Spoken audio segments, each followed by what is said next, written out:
Hello everyone, आज हम लोग डिस्कस करेंगे ऑटोफेजी के बारे में। ठीक है, जैसे कि ये नाम से ही समझ में आ रहा है कि ऑटोफेजी का मतलब क्या होता है। इसको अगर हम ऐसे देखते हैं, ऑटो का मतलब सेल्फ और फेजी का मतलब होता है टू ईट। अगर मिलाइए तो सेल्फ ईटिंग, यानी कि जो सेल्स होती हैं, ठीक है, वो क्या करती हैं खुद को, जब वो क्या करेंगी, उनके अंदर के जो साइटोप्लाज्मिक, ठीक है, कंपोनेंट्स होते हैं, जब उनका डिग्रेडेशन हो जाता है ताकि क्या हो, न्यूट्रिएंट मिल सके, ठीक है, उसको हम इस प्रोसेस को हम लोग बोलते हैं ऑटोफेजी। सिंपल अगर हम टर्म में इसको बोलें तो ये क्या है, autophagy is a journal term for the degradation of cytoplasmic components within the lysosome। ठीक है, तो और ये होगा कहाँ पे, ये होगा लाइसोसोम के अंदर। ये हमेशा याद रहे, ये नहीं कि किसी भी ऑर्गेनेल में इसका डिग्रेडेशन होता है, ये स्पेशली कहाँ पे होता है, लाइसोसोम के अंदर में होता है। ठीक है, अब और अगर इसकी एक और हम डेफिनेशन देखते हैं तो autophagy is natural regulated mechanism of the cell that removes unnecessary for functioning components. It allows the orderly degradation recycling of cellular component। कहने का मतलब ये एक क्या है, नेचुरल प्रोसेस है। ठीक है, इसमें क्या होता है, जो अननेसेसरी जो डाई फंक्शनल कंपोनेंट हैं उनको क्या किया जाता है, रिमूव होता है इस प्रोसेस में, और फिर से सेलुलर कंपोनेंट्स की क्या होती है, रिसाइकलिंग होती है। ठीक है, आई बात समझ में। एक बार छोटे से मैं फिर से बताती हूँ तो और जल्दी समझ में आएगा कि कोई सेल है, इसमें बहुत सारे ऑर्गेनेल है, मान ली माइटोकॉन्ड्रिया है, ठीक है, और पेरोक्सिसोम है, और भी जो भी इसमें ऑर्गेनेल हैं। अब ये क्या है कि ये बेकार पड़े हैं, इनका कोई काम ही नहीं है। ठीक है, तो अब ये जब कोई काम ही नहीं करेंगे, बेकार से पड़े हैं, तो यहाँ पे जो लाइसोसोम होगा इसके अंदर में, इससे क्या होगा, ये लाइसोसोम इनको लेगा और फिर डिग्रेड कर देगा, और डिग्रेड के बाद फिर क्या हो जाएंगे, छोटे छोटे छोटे छोटे न्यूट्रिएंट्स जो हैं इसमें टुकड़े में रहेंगे, जिनकी क्या होगी, रिसाइकलिंग होगी और फिर से रिन्यूअल हो जाएगा किसका, कंपोनेंट का। ठीक है, तो इसी प्रोसेस को ऑटोफेजी बोलते हैं, मतलब कि खुद खुद के सेलुलर कंपोनेंट्स को डिग्रेड हो जाना लाइसोसोम के अंदर में। ठीक है, ये तो आ गया ऑटोफेजी। अब बहुत सारे बच्चे आते हैं जिनको पीएचडी में एडमिशन लेना होता है, तो वो अक्सर ये बोलते हैं कि हमें कैंसर पे काम करना है, और और उनको बहुत मन होता है कि हम काम करेंगे। तो इसके लिए उनको क्या, उनके लिए ये बहुत इम्पॉर्टेंट टॉपिक है कि इस चीज़ को पढ़ने के बाद में वो अपना ये नॉलेज वहाँ पर लगाएं और कुछ अच्छा करें ड्रग बनाने में, जो इलाज बीमारियाँ हैं उसमें। इसीलिए मैंने ये वाली लाइन यहाँ पर जो है लिखा, ताकि आपको भी पता हो कि इसका एडवांटेज क्या है इस टॉपिक का। पढ़ने में बहुत सिंपल है लेकिन है बड़ा इम्पॉर्टेंट। जैसे कि हाल ही में, ज़्यादा दिन नहीं हुआ, 2016 में एक जापानीज़ सेल बायोलॉजिस्ट थे जिनका नाम है योशिनोरी सुमी। ठीक है, इन्होंने नोबेल प्राइज़ इनको मिला है, जीता है मेडिसिन में। इन्होंने क्या सर्च किया था, research, how cell recycle renew their component. ठीक है, यानी कि देखिए ऑटोफेजी के बारे में जो है बहुत पहले ही इसको तो पता तो लग गया था, ऑटोफेजी नाम का एक कोई प्रोसेस होता है जिसमें कि सेल अपने कंपोनेंट को ख़त्म करती है, लेकिन ये नहीं पता था कि किस तरीके से ये काम होता है। ठीक है, इसकी रिसाइकलिंग किस तरीके से होती है, रिन्यू कैसे होता है, वो अपने कंपोनेंट को कैसे करता है।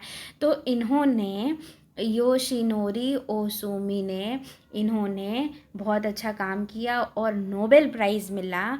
और ये इसे अब और भी क्या इन्होंने बताया कि फास्टिंग क्या करता है, एक्टिवेट करता है ऑटोफेजी को, जो कि एजिंग को स्लो करता है और पॉजिटिव इम्पैक्ट डालता है सेल के रिन्यूअल में। तो एजिंग को कैसे स्लो कर देगा भाई, कोई सेल है जब इसमें टॉक्सिक मटेरियल का डिपोजिशन नहीं होगा तो क्या होगा, उसका रिन्यूअल अगर होता रहेगा, ठीक है, तो फिर एजिंग तो नहीं होगी ना।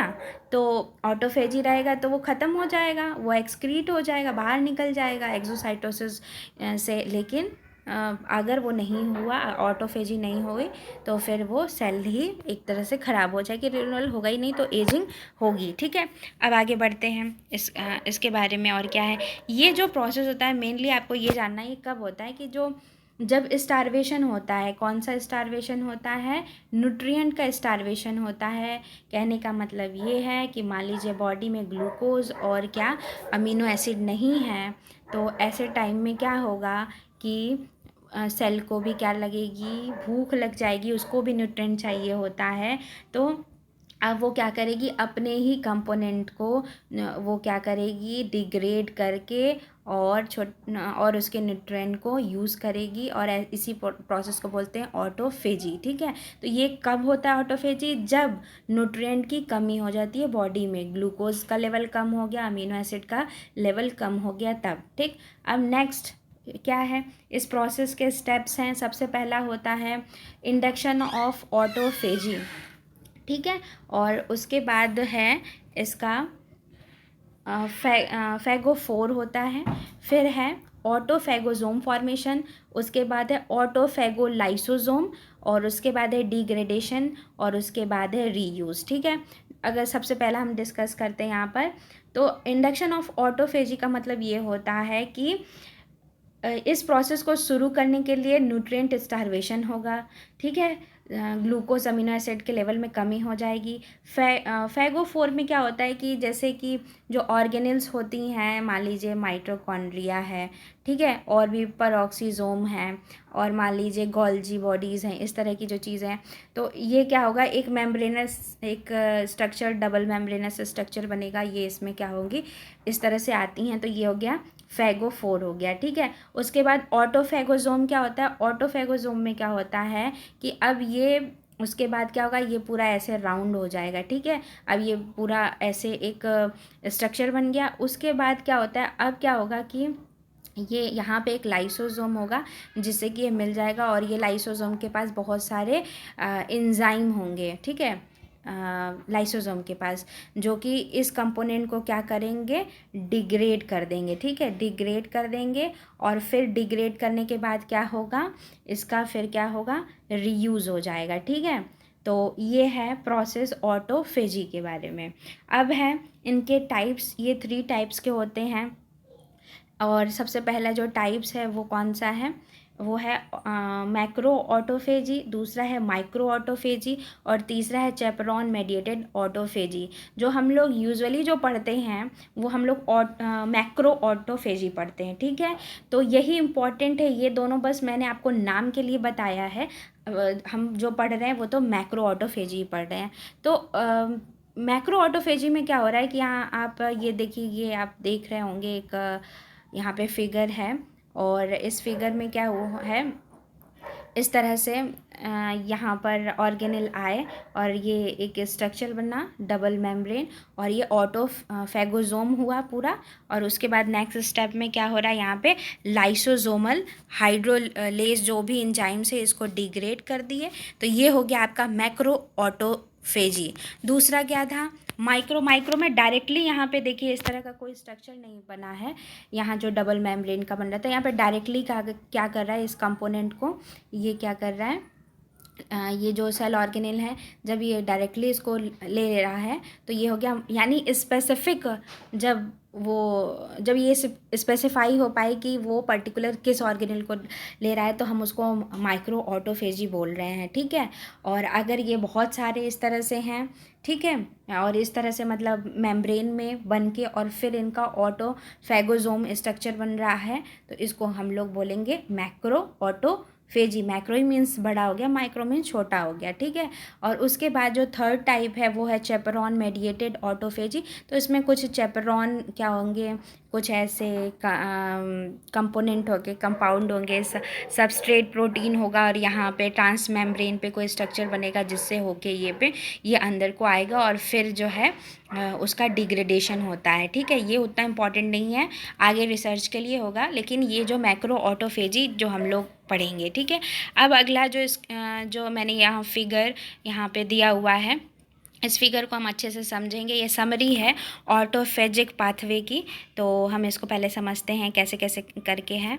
ठीक है, तो यहाँ पर क्या है, जो सबसे नीचे में आपको दिख रहा है ये क्या है, ये है माइटोकॉन्ड्रिया है। ठीक है, माइटोकॉन्ड्रिया है, ये माइटोकॉन्ड्रिया है। माइटोकॉन्ड्रिया इस तरह से क्या हुआ, एक स्ट्रक्चर बना है, इस स्ट्रक्चर को बोलते हैं ऑटोफैगोसोम बोलते हैं। ठीक है, और यहाँ लाइसोसोम भी बन के आ रहा है। ठीक है, पता है ना कि कैसे कैसे ये बनते हैं, गोल्जी ऑपरेटस वगैरह जो हैं ये बनाते हैं, उसमें सिस ट्रांस करके वेसिकल का फॉर्मेशन होता है।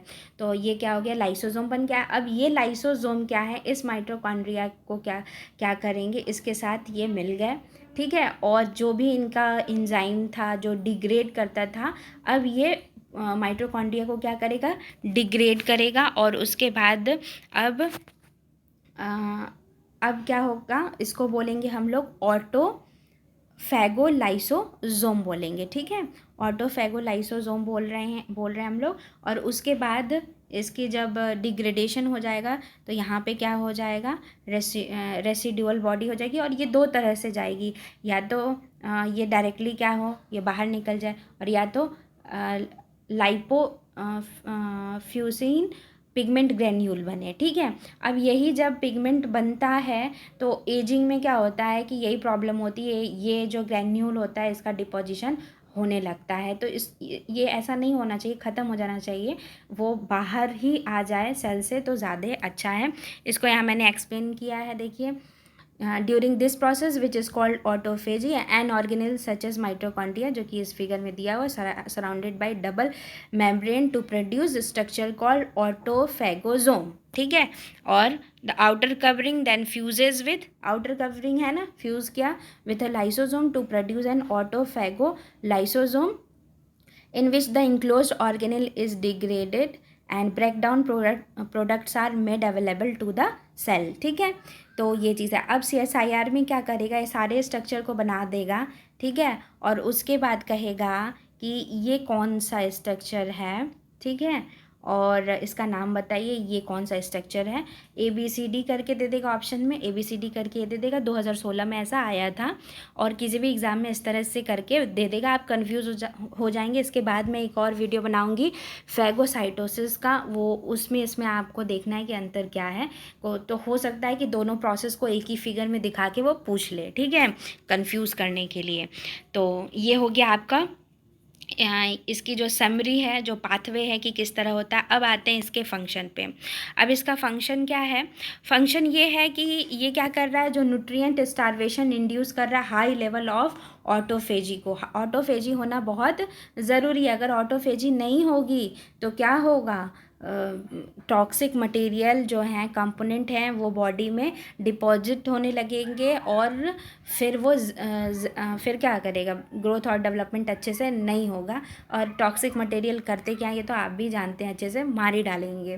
तो this allows unneeded protein to be degraded and the amino acid recycled for the synthesis of protein that are essential for the survival. ठीक है, इसलिए ऑटोफेजी होना बहुत ज़रूरी है। अगर नहीं होता है तो फिर तो ऐसा भी हो जाता है कि कुछ समझ में नहीं आता, यानी दिमाग भी काम करना बंद हो जाता है। ये प्रोसेस बहुत ज़रूरी है अपने आप में। ठीक है, सेकंड क्या है, जीनोफेजी।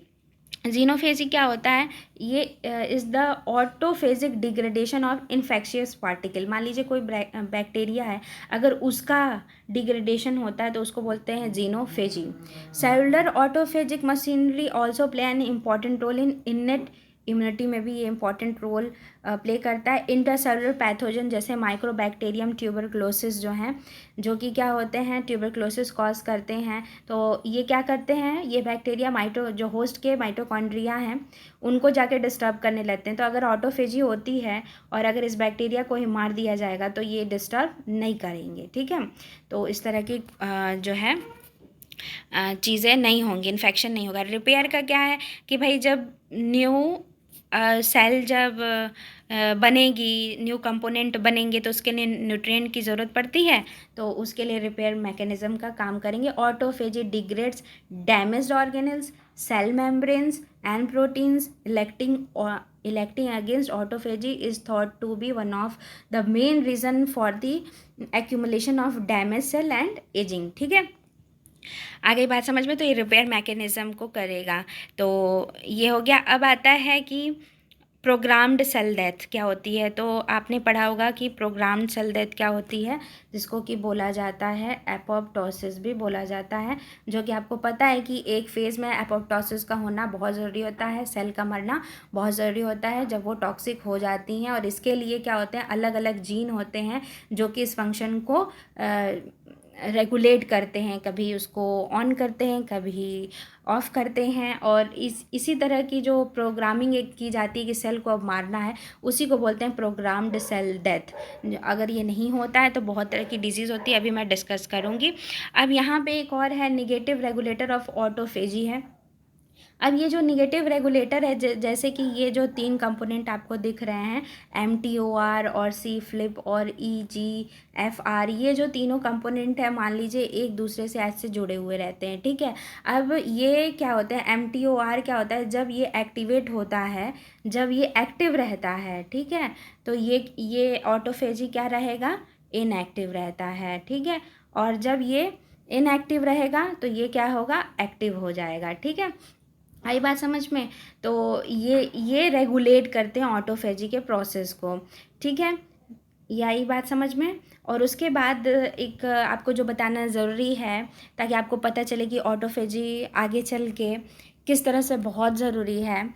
तो जैसे होता क्या है अल्जाइमर डिज़ीज़ में, कि मान लीजिए कि कोई ऐसे करके न्यूरॉन्स हैं, ठीक है, न्यूरॉन्स हैं। अब इसमें क्या हो गया कि जो डिग्रेडेशन हो रहा, ऑटोफेजी हो रही है, इस तरह से डिपोजिशन हो गया यहाँ भी। अब क्या होगा कि यहाँ भी ये दूसरे न्यूरॉन्स में, अब क्या होगा, जो मैसेज को आना है यहाँ से वहाँ वो नहीं आएगा, फिर इसके आगे वो जाएगा ही नहीं, क्योंकि यहाँ तो ये सारे इतने सारे मटेरियल हो गए हैं कि मैसेज का कंडक्शन होगा ही नहीं। तो ऐसे में क्या होता है कि लॉस ऑफ मेमोरी हो गई, यहाँ दिया ना, is the most common type of dementia which categorized by progressive loss of memory and cognitive function, ठीक है, due to degeneration of synapses and axon. तो जो सिनेप्सिस आपको पता ही है, एक्सॉन जो कंडक्शन होता है मैसेज का, जो सिग्नलिंग होती है न्यूरॉन्स टू न्यूरॉन्स में, वो नहीं होगी।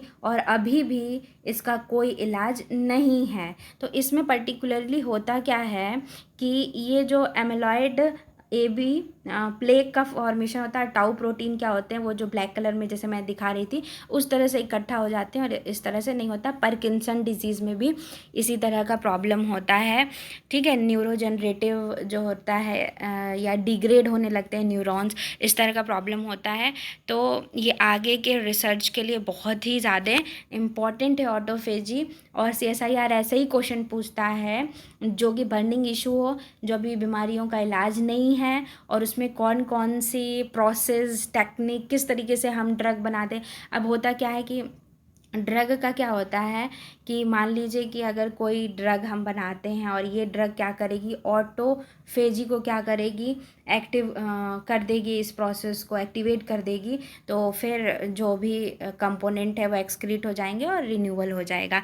लेकिन अगर कभी कभी क्या होता है कि कोई बैक्टीरिया है, मान लीजिए, ठीक है, जैसे कि कुछ बैक्टीरिया भी इतने ज़िद्दी होते हैं कि कोई बैक्टीरिया है, अब क्या करता है कि ये क्या करता है कि जैसे लाइसोसोम क्या होता है, लाइसोसोम में ठीक है। पीएच क्या होता है, वो बहुत ही लो होता है। ठीक है, अब इस लो पीएच पे भी बैक्टीरिया ख़त्म हो जाते हैं, लेकिन कुछ ऐसे होते हैं ना जो कि क्या होता है कि ये लाइसोसोम के साथ क्या करेंगे, बाइंड ही नहीं करेंगे। ठीक है, इतने ज़िद्दी होते हैं कि ये इसके साथ बाइंड ही नहीं करेंगे कि इनका डिग्रेडेशन हो, या फिर अगर बाइंड कर भी गए तो फिर क्या होता है कि उस लो पीएच पे भी ये क्या करते हैं, सर्वाइव कर जाते हैं। तो यही बड़ी समस्या होती है ड्रग बनाने में। इस तरह के रेसिस्टेंट जो बैक्टीरिया होते हैं, अब इनके लिए तो और कुछ करना होगा जिसकी वजह से ऑटोफेजी हो पाए। ठीक है, तो इसी तरह के ड्रग बनाने में काम चल रहा है, और उम्मीद है आपको ये बहुत ही अच्छा लगा होगा ये लेक्चर। और कमेंट करें अगर आपको कुछ पूछना हो तो, और मेरे इस चैनल को लाइक, शेयर और सब्सक्राइब ज़रूर करें। मेरे इस वीडियो को पूरा पूरा सुनने के लिए आप लोगों का बहुत बहुत धन्यवाद।